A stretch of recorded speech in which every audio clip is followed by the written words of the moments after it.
ኣብ ትግራይ ንኩሎም ሓይልታት ፖለቲካ ዝሓቆፈ ምምሕዳር ክቆም ጻውዒት ኣቕሪበሎም ሽሞት ሓዱሽ ፕሬዝደንት ጊዜያዊ ምምሕዳር ትግራይ ጀነራል ታደሰ ወረደ ብዝተፈላለዩ ሓይልታት ፖለቲካ ዝወሃበሉ ዘለዉ ርእስታት መሰረት ብምግባር ዝሓዝናዩ ዜና ኣሎም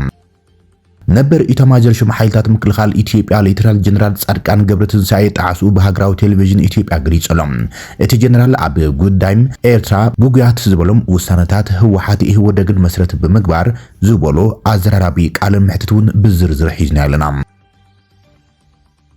ኢትዮጵያ ኣብ ጉዳይ ቀይሕ ባሕሪ መሰረት ብምግባሩን ሓዱሽ ጻውዒት ኣቕሪባላ ኢትዮጵያ ወደባት ቀይሕ ባሕሪ ከም ዝግባእ እናገለጸት ኣብ ዘለትሉ እዋን ሕዝማ ሓዱሽ መዋቕራዊ ሕጊ ንክጣይሽ ዘቕረበቶ ጻውዒቱን ሒዝና ኣለና ፕሬዝደንት ኣሜሪካ ዶናልድ ትራምፕ ሓይሊ ባሕሪ ኣሜሪካ ወደባት ኢራን ክዓጹ ምዃኑ ኣብ ዘፈራርሕሉ ዘሎ እዋን ቻይና ክልቲኦም ሓይልታት ህድኣት ከቐድሙ ጻውዒት ኣቕሪባላ ቻይና ንኢራን ኣጽዋር ኣቕሪባ ወይ ድማ ክትቕርብ ሓሲባ ዝብል ክሲ ነጺጋቶም ፕሬዝደንት ቱርኪ ሬሲፕ ጣይብ ኤርዶጋን ኣብ ልዕሊ እስራኤል መጥቃዕቲ ክፍጽም ከም ዝኽእል ኣጠንቂቖሎም ካብ ትግራይ ሆራይዘን ዝኽብረ ሰላምታና ብዘለኹም ይብጻሕኩም ደጊምና ርሑስ በዓል ቅንያት ትንሳኤ ይኹነልኩም ነቶም ዘላልናይ መቀንዲ ነጥብታት ዜናን ተወሰኽቲ ዝርዝር ሓበሬታትን ክንቕርበልኩም ኢና ሰብስክራይብ ላይክ ሼር እንዳገበርኩም ዜናታትና ክሳብ መወዳእታ ተኸታተሉ ኢኹም 100 ሚእታዊትን ተኸፊሎም 30 ሚእታዊት ቅናሽ ካብ ሜሪት ፕሮፐርቲስ ኣብ ማእኸል ፒያሳ ፊት ንፊት ኣራዳ ፓርክ ጎኒ ፓርክ ፍሬንድሺፕ በዓል ሓደ መደቀሲ ክፍሊ 49 ካሬ ዋጋ 5.1 ሚልዮን ብር ሙሉእ ክፍሊትን ተፈጺሞም ድማ ብ3.6 ሚልዮን ብር በዓል ክልተ መደቀሲ ክፍሊ 95 ካሬ 9.9 ሚልዮን ብር ኮይኖም ሙሉእ ክፍሊትን ተፈጺሞም ብ6.9 ሚልዮን ብር ይውንንዎም በዓል 3 መደቀሲ ክፍሊ 130 ካሬ 13.6 ሚልዮን ብር ሙሉእ ክፍሊትን ተፈጺሞም ድማ 9.5 ሚልዮን ብር ካብ 10 ሚእታዊት ክፍሊት ጀሚሮም ገዛ ይውንኑ ብተወሳኺ ኣብ ማእኸል ዕዳጋ ተክለ ሃይማኖት ዝርከቡ ሸቋትና ወነንቲ ይኹኖም ካብ 22 ካሬ ጀሚሩ ኣብ ማእኸል ዕዳጋና G+4 ሞል ስታንዳርድ ካብ 30 ሚእታዊት ክፍሊት ጀሚርካ በመኽፋል ወነንቲ ሸቋት ይኹኑም ንዝያዳ ሓበሬታ በዚ ቁጽሪ ቴሌፎን ደውልና ሜሪት ኮመርሻል ሴንተር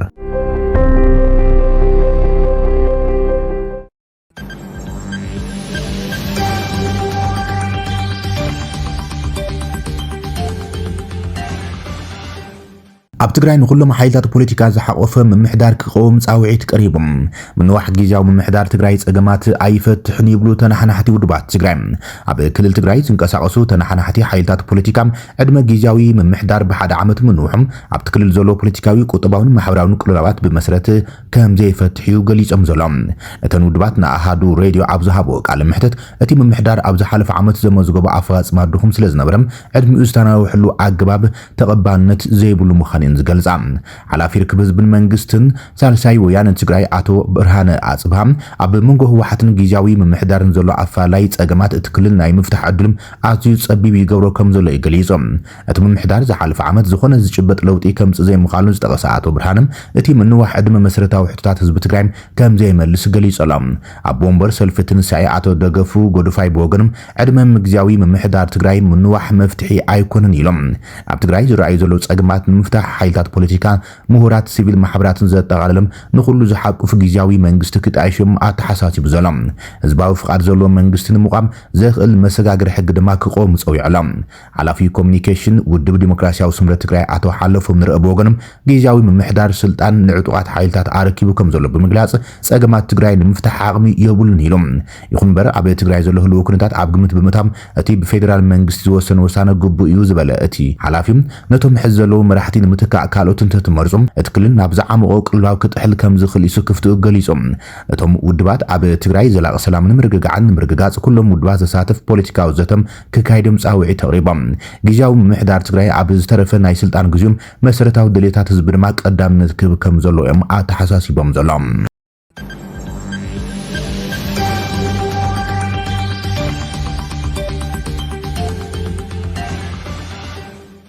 ነበር ኢታማጆር ሹም ሓይልታት ምክልኻል ኢትዮጵያ ሌተናል ጀነራል ጻድቃን ገብረትንሳኤ ጣዕሱ በሃገራዊ ቴሌቪዥን ኢትዮጵያ ገሊጾሎም እቲ ጀነራል ካብ ግዜ ቁልዕነቱ ጀሚሩ ዝተጋደሉልን ዝተቃለሰሉን ህወሓት ኣዲስ ኣበባ ተቆጻጺሮም ስልጣን መንግስትነት ምስ ጨበጠም ዘገርሙ ውሳነታት ነቲ ሃገር ዋጋ ዝኽፍሉን ካብ ዝበሎም ነጥብታት እቲ ሓደ ጉዳይ ኣፍ ደገ ባሕሪ ዝምልከት ምዃኑ ገሊጾሎም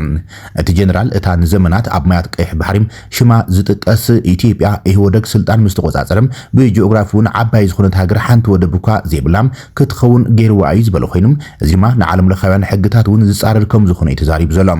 ከም ውልቀን መራሒ ሰራዊትን ኣፍደገ ባሕሪ ምውናን ኣብ ሰላምን ጸጥታን ኢኮኖሚ ከምኡን ዲፕሎማሲ ኣገዳሲ ረብሓታት ዝዘርዘረም ሌተናል ጀነራል ጻድቃን ገብረትንሳኤም እዚ ኩሉ ጸጋታት ኢትዮጵያ ክትስእን ተገይራ እያ ክብል ነቲ ወደባት ቀይሕ ባሕሪ ሙሉእ ብሙሉእ ንኤርትራ ክወሃብ ተገይሩ ዝበሎም ውሳነ ወደግ ወቂሰሎም ኣብዚ ናይ ውሳነ ኩነታትን ሰፋሕቲ ክትዓትን ኣብ ውሽጢ ፖለቲካ ኢትዮጵያ ርሱን ኣርእስቲ እንዳሃሎም ኤርትራ ንኢትዮጵያ ከም ዝወረረት ዘዘኻኽረ ጀነራል ጻድቃን ገብረትንሳኤም ሻዕብያ ኢትዮጵያ ኣብ ዘይተዳለወትሉ ኩናት ከም ዝኣወጀላን ብዙሓት ከባቢታት ወሪርዋ ከም ዝነበረን ኣዘኻኺረሎም ኣብቲ እዋን ኢታማዦር ሹም ሓይልታት ምክልኻል ኢትዮጵያ ዝነበረም ጀነራል ጻድቃን ገብረትንሳኤም እቲ ከይተዳለወሉ ዝተኸፈተሎም ወራር ንምምካት መደብ ኣውፅኦም እቲ ብዘካትዕን ንኢትዮጵያን ዘባሳጩ ዝነበረ ዝበሎ ጉዳይ ወደብ መሓዝ ንእግረ መንገዲ ኣብቲ ወተሃደራዊ መደብ ተኻቲቱ ከም ዝነበረ ይገሊጹ ዘሎም ሰራዊት ኢትዮጵያ ነቲ ኤርትራ ዝኸፈተቶ ወራር መኪቱም ብዝተፈላለዩ ግንባራት ውሽጢ ኤርትራ ደፊኡም ብዙሓት ከባቢታት ቆጻጺሩ ከም ዝነበረን ስርዓት ኢሳያስ ኣፍወርቂ ኣብ ኣስመራ ኮይኑ ዝሕዘን ዝጭቡጠን ሲኑ ከም ዝነበረን ብወገን ዓሰብ 18 ኪሎ ሜትር ካብቲ ባሕሪ ሰራዊት ኢትዮጵያ ተቆጻጺሩ ከም ዝነበረ ዘዘኻኽረ ሌተናል ጀነራል ጻድቃን ናይቲ እዋን ቀዳማይ ሚኒስትር ኢትዮጵያ ዝነበሩ ኣቶ መለስ ዜናዊ ግን ኩናት ደው ክብል ተኣዚዘሎም ሰራዊት ኢትዮጵያ ንድሕሪት ክምለስ ተኣዚዙ ከም ዘሎ ኣብ ሚድያ ወፂኡ ብምግላጽ ኣብ ሰራዊት ከቢድ ቁጥዕ ከም ዝፈጠረን ኢትዮጵያ ነቲ ዝተኸፈተላ ወራር ተጠቂማ ዓሰብ መሊሳ እትቆጻጸረሉ ዕድል ካብ ኢዳ ክስእን ከም ዝተገብረ እዩ ኣዘኻኺሩ ዘሎ ውዕላ ኣልጀርስ ድማ ኢትዮጵያ ተበዳሊትን ተወራሪትን እንከላም ከም ወራሪት ዝቆጽርን ዕድላታ ድማ ንሻዕብያ ኣሕሊፋ ክትህብ ከም ዝተገብረትን ዝሕዝን ክሕደት ከም ዝተፈጸመን ክሳብ ሕዚ ዝፈጥረሉ ጣዕሳን ገሊጸሎም ሌተናል ጀነራል ጻድቃን ገብረትንሳኤም ኢትዮጵያ የባህር በር ያስፈልጋታል። ኢትዮጵያ ውስጥ የባህር በር ከሌላት አፍሪካ ቀንድ ውስጥ ሰላምና መረጋጋት አይኖርም የሚል ግንዛቤ ተይዟል። ኢትዮጵያ አሁን ባለው የጂኦግራፊክ ሁኔታ ከተቀመጠች አፍሪካ ቀንድ ውስጥ ሰላም አይኖርም፣ ኢኮኖሚ እድገት አይኖርም። ስለዚህ ጉዳይ መፈታት አለበት። ግን ሁሉም ሰው የሚቀበለው ሐሳብ የሚሆንበት ደረጃ ላይ ደርሷል። እዚህ መድረሱ እኔ ትልቅ አቺቭመንት ነው ብዬ ነው የማስበው። ሌተናል ጀነራል ጻድቃን ገብረትንሳኤ ኣብ ጉዳይ ኣገዳስነት ወደብ ዓሰብ ካብ ብጉሓቱ ጽኑዕ ቅዋም ከም ዘሎን ናይ ግዜ ጉዳይ እንተዚሁ ኮይኑ ጉዳይ ብወገን ኢትዮጵያ ምውልዑ ከም ዘይቀሪ ይዛረቡ እዮም። አሁንም እንደዛው ነው፣ አልተቀየረም። አሰብ ላይ አይደለም። አሰብ ላይ የነበረኝ አቋም አሁን ያነሳሁት አይደለም። ሰንትራል ኮማንድ ያለውም ያነሳሁት ጉዳይ ነው። አሰብ የኢትዮጵያ መሆን አለበት። ይሄ ጦርነት እየተካሄደ በነበረበት ወቅት ትንሽ ያልጨረስኩት የኢንተርናሽናል ጥናት አጠና ነበር። አንድ 6 ኮርስ 7 ኮርስ ወስጄ ነበር ማስተርስ ለማግኘት። እዛ ላይ አንድ ያየሁት የነበረው የኢንተርናሽናል ኤንቫይሮንመንት አለው የሚል አክሰስ ወደ ባህር በሚመለከት የሚያነሳው ነገር ነበር። ይሄ አንጎላችን ውስጥ አንጎል ውስጥ የተመላለሰ ባለበት ወቅት ኤርትራ ወረረ። ቀደም ብሎ የነበረው ከጣሊያን ካምፓኒ ጋር የነበረው የሊዝ ስምምነት የአሰብን በሚመለከት ከኢትዮጵያ ጋር የተደረገ ስምምነት ነው። ሪቫይዝ ለማድረግ የሚያስችል ነው እና ይሄን እነሱ ራሳቸው የጀመሩትን ጦርነት መነሻ አድርገን ጠቅላላ አሬንጅመንቱን ሪቫይዝ የምናደርግበት ኦፖርቹኒቲ ስለሰጠን ይሄንን ኦፖርቹኒቲ እንጠቀምበት የሚል አመለካከት ነበረኝ። ስለዚህ ኢትዮጵያ የቀይ ባህር ኃይል የምትሆንበት ሁኔታ ፕሪፈራብሊ በሰላማዊ መንገድ በስምምነት በሰላም መምጣት አለበት። አሁንም ያ ካልተደረገ የጊዜ ጉዳይ ካልሆነ በስተቀር መፈንዳቱ አይቀርም።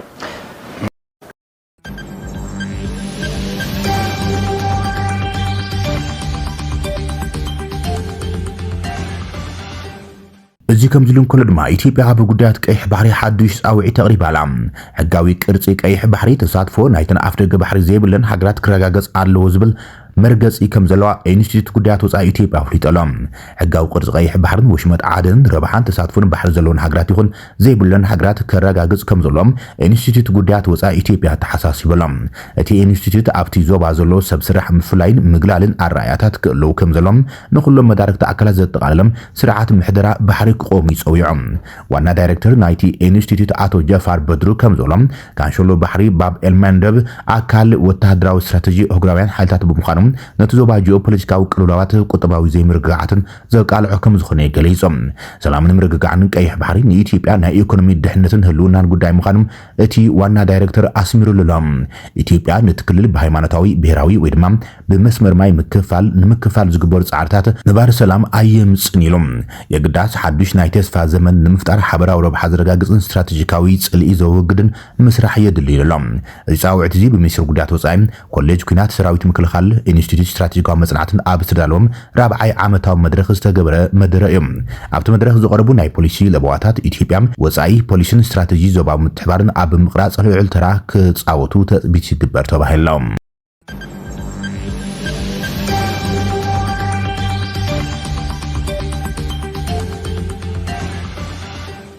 ቻይና ንቴራን ኣብ መወዳእታ ሰሙን ኣብ ፓኪስታን ኣብ ዝተኻይደ ዝርብ ሰላም ክትሳተፍ ኣብ ምእማን ዘለዋ ተራ እንታይ ምዃኑ ዛጊት ብግልጽ የገለጸትን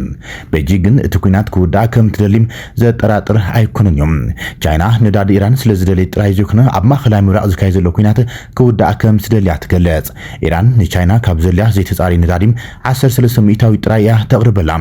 ቤጂንግ ኣድላይ እንተኮይኑ ኣብ ካልእ ቦታ ክትገዝእ ትኽእል እያ ይብል መጻቡ ሆርሙዝ ግን ካብ ካልኦት ሃገራት ወሽመጥ ዓረብ ከም ስዑድ عرب إيران حبرات إمارات عرب زمزو قرب ساعات كل في مسمر موقعزة خوين زغط الزلام بيجينج مس واشنطن أبنك داو كيناس لستمدت مع كلام مراق أبز حالف عمتات نتشاينا أقداس نتو ناو سخي مزيوم تشاينا مس مع كلام مراق التقبرو ناي وصاي نجري أبي 20 حمشتن نابي كالك فال عالم التقبرو سدد لعلاز فيك عبي تثبيتي قبريوم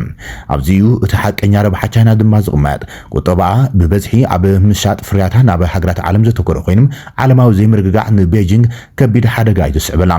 بريزيدنت شي أمريكا أبكم زبالة استراتيجية مسمر مراقب زغون يكون تقوط أطاري تراكلوام أي دولينيوم تباهيلام جرما نبيجينج توساخ سوغمتيك توسط زاوتك قبري خليوم تشاينا هاجن كابنو وحوان أتحزام ناي زي متتاو بوليسي زنبراو كينام كساب حزي نيران ناينو وحجزه وحسنة سأتان مهاب زغون تقداسنت أير إيت نيبلت تنتانم أزي كم زيلون كل دما تشاينا نيران أسوار أغريبا ويتك تقرب حاسب عزب الكسي بمنزاق مسرة ألبؤيو إلى تام وحابك عالم منيسر قدياتو ساي تشاينا زحالف سنبت أبزهابو غايز مجلسي اتهاجر نيران مسرت ألبوب منبال أسوار كم زي قربت الله ويد ما كتقرب كم زي حسبت كلي سلام السكفت هذا اللي عزلهم مع كنا زينا أمريكا نفل فلات تهاجر بمتكاس تشاينا نيران أسوار بمستر تقرب كم زي لا دحر مجلس قنيم بريزيدنت أمريكا دونالد ترامب نتيران بزجبرو وتهدروا دقف قبل على بيجينج 5 مئتاوي تحدش قرز كجبرو مخانية فراريهم تشاينا نتيس أبصابات بمنساق وتهدراوي مسارحيتات نابكالات هاجرات كنسدن كلام كل جزء انقوقات حلفن تويان سجمتاتنا نوستبل مسرت حقتاتن سرعتات مقوصار نقد وزات هاجرن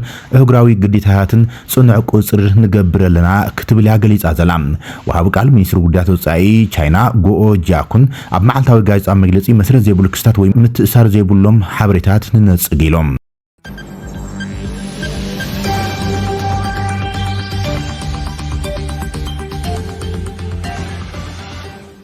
بريزيدنت تركي ريسيب طيب إردوغان قبل إسرائيل سجمتي كوسر كم زخل تحنيلهم بريزيدنت تركي ريسيب طيب إردوغان حاجرو مستي قدم حزي أب كاراباكن ليبيان زجبرته وتهدرا متتاو زمساسل وتهدراو سجمتيم قبل إسرائيل كتوسر كم تغلط انقلام أتي بريزيدنت زحلف سنبت أب إسطنبول أب استخير إهجراو على بوليتيكان ودبات إيشاب زهابو مدرم إسرائيل أب فلسطين ليبانوس نزوسر تتغبر بتري كونينوم زي دم سمام مربب مصنات عليت إسرائيل نخلو حقتات المتكلات عشش بمبال سباوي كبرتات عشش بمبالن نصحات هصانات دق انستيون سيفيلاتن مقتال يغصللو إللام نسو سيخو إسرائيل حدنت بخلت مليون ليبانوسيان كاب أبايتهم كم زمزابلت كشسلام ببايتو مالتون كنسد أبللي عشبرتين نايموت فردن موسان زحلفو تحدش حقين فلسطينيان اسرات رايز عالم مخان نتكبرات إسرائيل باربراوي كبليو كونين وبريزيدنت تركيا إردوغان غايزنيات أبزهابو مجلسون أنكرا مس إسرائيل نابو تهدراو ግጭት ክትስሕብ ከም ትኽእል ብምሕባር መጠንቀቕቱ ኣስሚዕሎም إسرائيل أبللي فلسطين كمزي كي تقبر كنحيل علنا كمتي أب كرباكن ليبيان زجبرنا يسوقمتي أب لعليهم كنوسن خلينا نزي كاب مقبر زعقتن حيل يلن كبليت انقيقم دحرتي ناي إردوغان زربا سبسلطان إسرائيل روسن قبر ملسي هيباملوم منيستر انتاويت نبرت إسرائيل ياميشاي إلياهم نتمرح تركي مسلي نبسو كم سلطان أوتومان زرئي هاتساوي والكملاخيلوم سميناوي قبرص ويرام أب مبرق زركبو جزءاتات كردوان تقوصاصيرا قطبا أب مصنات عليت أرمنيا زهانصت تركي نإسرائيل كتنقف ويدما كتتنقق ሞራልን ሰብአዊ መስላትን ክትሰብኽ ኣይትኽእልና ክብል እዩ ገሊጾም ኣብ መንጎ እስራኤልን ቱርክን ዘሎ ዲፕሎማስያዊ ዝምድና ሙሉ ብምሉእ ንምቁራጽ እማመ ናብ መንግስቲ ከም ዘቕርቡን ቃል ኣትሎም እቲ ሚኒስትር ኣብ ማሕበራዊ መራኸቢታት ገጾም ቀዳማይ ሚኒስትር ኔታንያሁ ኣብ ኢየሩሳሌም ኣብ ዝርከብ ደብረ ቤተ መቅደስ ባንዴራ እስራኤል ከልዕሉ እንከሎም ኤርዶጋን ኣብ እግሪ ተንበርኪኹም ዘርኢ ኣካታዓይ ምስሊ ኤኣይ ኣካፊሎም ቤት ፍርዲ ቱርኪ ቀዳማይ ሚኒስትር ቤንጃሚን ኔታንያሁን ሚኒስትር ምክልኻል እስራኤል ካትዝን ዝርከቦም 35 ሰበስልጣናት እስራኤል ብዓርቢ ድሕሪ ምኽሳሶም ኣብ መንጎ ክልቲን ሃገራት ዘሎ ናይ ቃላት ኩናት ተጋይዶሎም እዚ ክሲ እስራኤል ነታ ተቃላሲት ክሊማ ግሬታ ቱንበርግ ሓዊሶም ደሌት ፍትሒ ጽዒና ዝነበረት ኣብ ወርሒ ጥቅምቲ 2025 ናብ ጋዛ ዝተጓዓዘትን መርከብ ሰብኣዊ ሓገዝ ስሙድ ኣብ ህግራዊ ማያት ብሓይሊ ብመሓዛ ዝተመርኮሰ በተኸሲስ ተቆጥዑ ሰበስልጣን እስራኤል ዝሓለፈ ሰንበት ኣብ ዘውፅዎ መግለጺ ንቱርኪ ኮኒኖም ኣሎም ኔታንያሁን ኤርዶጋን ናይ ገዛ ርእሱ ዜጋታት ኩርዳውያን ዝጭፍልቕ ብምባል ክኸሰንክሎም ሚኒስትር ሃገራዊ ድሕነት ኢታማር ቤን ጋቤሪ ድማ ንኤርዶጋን ኣዘራሪቦ ነዚ ሰበስልጣን እስራኤል ዝሃቦ ርእቶ ምላሽ ዝሃበ ሚኒስትር ጉዳያት ወጻኢ ቱርኪ ብወገኖም ኔታንያሁ ናይ ዘመናዊ ዓለም ሂትለር ብምባል ነቲ ወጥሪ ዝያዳ ኣጋሪድዎሎም